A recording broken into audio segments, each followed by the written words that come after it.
So anong plano niyo ngayon, sir, given na may ICC warrant against you, sir? Well, the usual thing, I will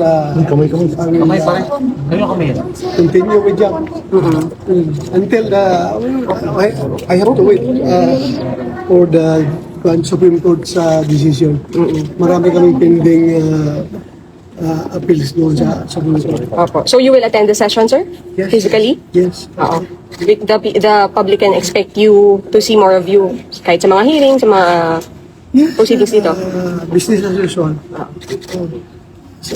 Sana naman yung gustong hulihin ako ay hintayin rin nila yung Supreme Court na decision.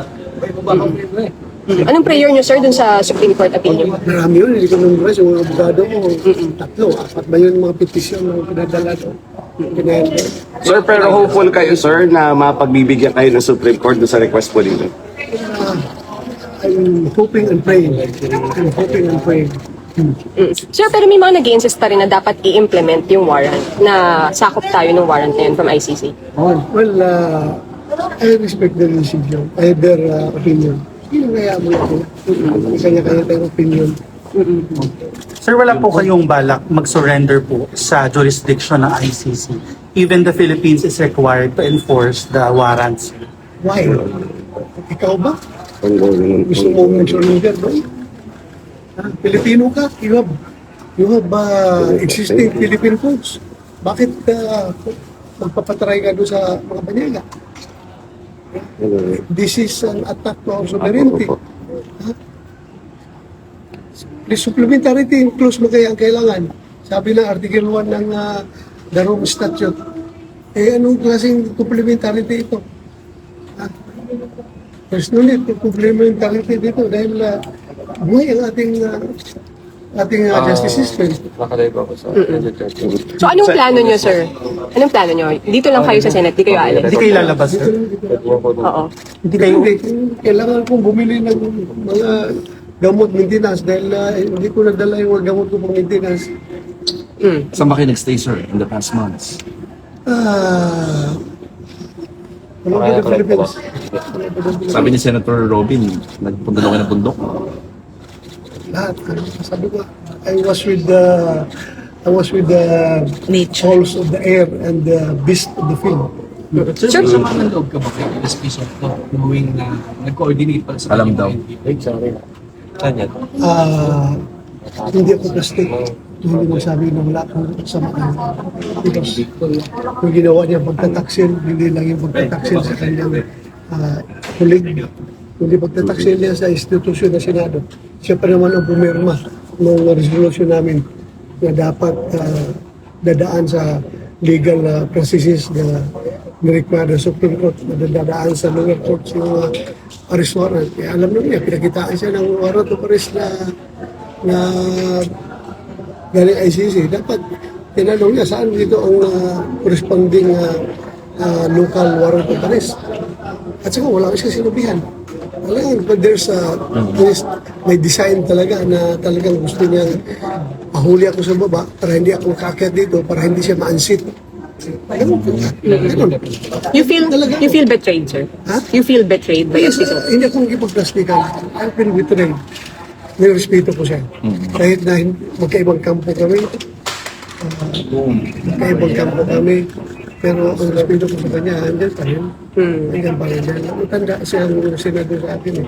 Kailangan tanong na siya. Pero sa ginawa niya na yun, malungkot lang ako. At hindi pa rin ako galit sa kanya. Hindi ako galit sa kanya. Malungkot lang ako sa ginawa niya. I'm Sir, sad. Yung pangunguna ni former Senator Trillanes sa pananakainan na warrants, masinisiwa na. Hayaan mo na lang siya. Kung yan ang gusto niya sa buhay niya, na papel. Okay. Sinunod daw niya yung hamon mo, sir. Para ikaw daw naghamon daw ng dati. Okay lang. Sige lang. Sir, worth it po ba yung paglabas ninyo kahapon? Kasi yung the past 6 months, kalmado kayo, walang naghahanap sa inyo, walang naghahabol sa inyo. Pero kahapon, isang araw lang kayo lumabas, pero yung habulan, yung pressure, yung stress po sa inyo. Everything happens for a reason. Everything happens for a reason. At mga desisyon niya ni Lord. Lahat ng pangyayari sa ating buhay, siya nag-decide yan. Siya nag-design. So whatever happens to my life, after serving this country faithfully, after, since second lieutenant ako, yung buhay ko palagi nasa danger sa aking tutupad ng aking tungkulin. Yan. I serve this country faithfully.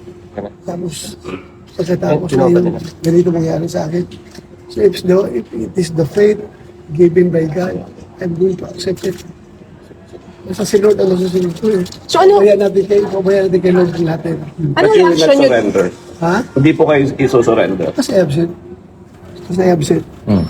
I only recognize Philippine courts, not the foreign court. Ayaw niyo So, kung maulit maglabas- kay former President Duterte, ayaw niyo maulit.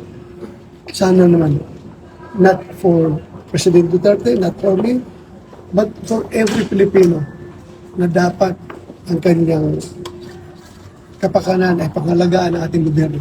So kung maglabas ang local court, sir, ng warrant against you, susunod kayo? Andyan na yan eh. Kung andyan yung decision ng court, we will cross the bridge when we get there. Ha? Sir, you have an appeal to the President? Ha? Nag-appeal kayo sa President? Yes. Lahat ng interview ko, nag-appeal ko sa kanya, Mr. President, sir, alam ko wala kang personal na galit sa akin. Alam ko yan. Wala kang personal na galit sa akin. Sana naman, bilang ama ng ating bansa, alagaan mo yung mga anak. Kami, yung mga anak. Alagaan mo lahat ng Pilipino.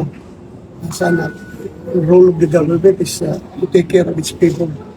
Sana alagaan mo kami. Huwag mo kami ibigay doon sa mga dayuhan. Dapat yun sa kanya. Sa sabi, hindi lang para sa akin, kundi sa lahat ng Pilipino. Huwag niyo po ipagkanulo ang inyong kapwa Pilipino sa mga banyaga. At alam mo, sir, kung anong paghirap ko sa serbisyo. Ginawa kong lahat para sa bayan, hindi yung pang sarili ko. Hindi yung para sa sarili kong kapakanan. Hindi ako nagpayaman sa serbisyo. Nagtrabaho ng gusto, faithfully. Sir, ano masasabi? Kaya itong appeal ko dito, Ano? sa kanya, hindi lang para sa akin, kundi para na rin sa lahat ng mga Pilipino na malagay sa ganitong sitwasyon. Hindi natin alam. Pagdating ng araw, ikaw rin, Mr. President, haharap sa ganitong sitwasyon. Ikaw rin, Mr. President, ang magkaproblema na ganito. Mamalaman mo, you will feel what I feel right now. Bakit kayo naiyak, sir? Ha? Bakit po kayo naiyak? Tao lang ako. Hindi ako robot. Hindi ako makina. Tao lang ako. How's your My family? appeal is sincere to the President. How's your family? And what do you feel, sir? Sabi mo kanina, kung nararamdaman lang ng Pangulo ang nararamdaman mo, how would you describe how you feel, sir? Very low. The lowest point of my life. Ikaw ba naman? Nagkapa ako ng gusto nga, absent. Yung aking servisyo talaga. Yung ideals ng PMA, courage, integrity, and loyalty, isinisabuhay ko yan. Lahat ginawa ko. Tapos, ngayon, ganito mangyari sa akin. Sir, Kaya na, sorry. ha? Ano pong gusto niyong gawin ng Pangulo sa atin, sir, at this point in time? Sana, huwag niya akong ipadala sa dahil. Yun lang naman. Kahit sa court dito sa Pilipinas, pareho tayong Pilipino, Mr. President. Pareho tayong Pilipino, kung pwede lang. Kung meron akong pananagutan, panagutan ko dito sa ating local court. Huwag doon sa Banyaga. Huwag doon. Yun ang pag-appeal ko sa kanya. Natatakot ba kayo, sir? Na baka bigla kayong dalhin, damputin? Tao lang naman tayo. Hindi lang tayo. Hindi naman tayo. Despite sa aking mga pinagdaanan, the more I am humanized sa lahat ng trials, lahat ng hardship na aking dinaanan, the more na na-humanize ako. So, sir, ano comment nyo doon sa mga EJK na kinokonek sa inyo? Allegedly kayo ang behind. Sir, sabi sa warrant po kasi may reasonable grounds daw to believe that you're involved in DDS and That's their point. That's their point. May point naman rin tayo. Ikaw ba, do you think may napatay akong tao sa IGK? Ha? Do you think meron ako inutusan na patayin mo yan? Ha? This is all about politics. Ha? Politics ito. Yung Trillanes na galit sa mga Duterte, yung mga makakaliwa, na galit sa pagtira ng Duterte sa mga komunista. At yung Sakim na Martin Romualdez na gusto maging presidente ng Pilipinas, sila ang nag-coordinate itong lahat para pabagsakin ang mga Duterte. Senator Marcolita, this is all about politics. Yeah. Kasi kung hindi ito politics, bakit hindi lang ako kasuhan dito sa local courts? Ha? They want us to banish from the Philippine soil. Yan ang gusto nila, kaya doon sila nag-file. Dito, kung gusto niyo accountability, filean mo ako dito. Ang kaso sa Pilipinas. Filean mo ang Philippine courts natin. At haharapin Pero mo. yung isang murder, walang pinail sa akin. Kasi alam nila wala akong pinatay na tao at wala akong inutusan na patayin ninyo yan. Alam nila yan. Eh, yung mga taga-ICC na naniniwala sa kanilang mga fabrication, Sir, everything is fabricated. So, ano lang ang naging role mo, sir? Ano lang ang naging role mo? Ang goal ko is para mag-lead sa war on drugs. Ha? And it doesn't mean pag war on drugs ay patayin lahat ng tao. Ha? Of course, kung ang buhay ng mga pulis ay nasa bingit ng kamatayan, ay dapat dipisan na sarili nila. At wala akong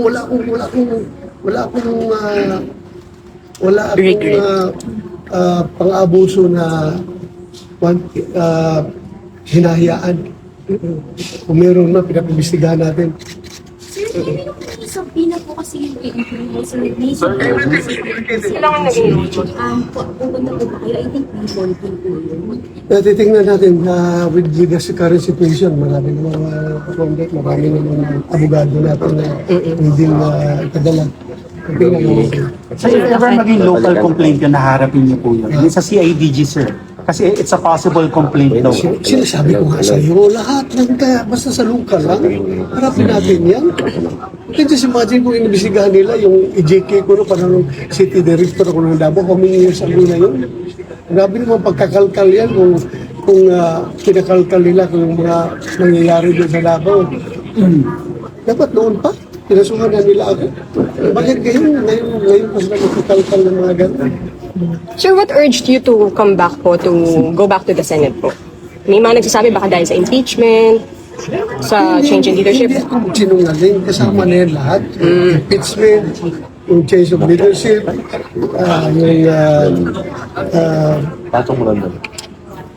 yung question niyo palagi yung sweldo ko.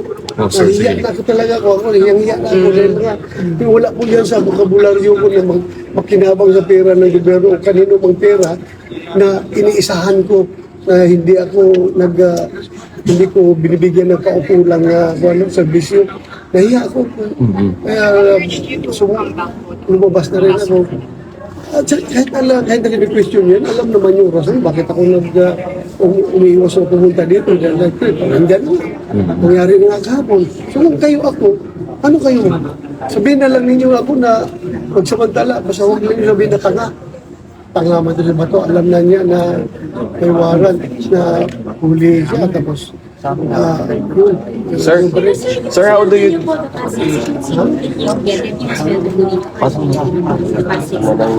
The past 6 months, hindi ko natanggap ang sundo ko. Yung aking secretary, kinukuha yung sundo. Kinukuha doon. Paano ko makuha wala ko dito? Kinukuha niya pero yung later months na, hindi na niya kinukuha dahil nahiya na. Hindi na kinukuha tapos. So intact pa rin, sir, yung money? Intact pa ako naka-sobre pa daw. Naka-sobre pa. Ha? Yung nakuha. Yung hindi nagastos.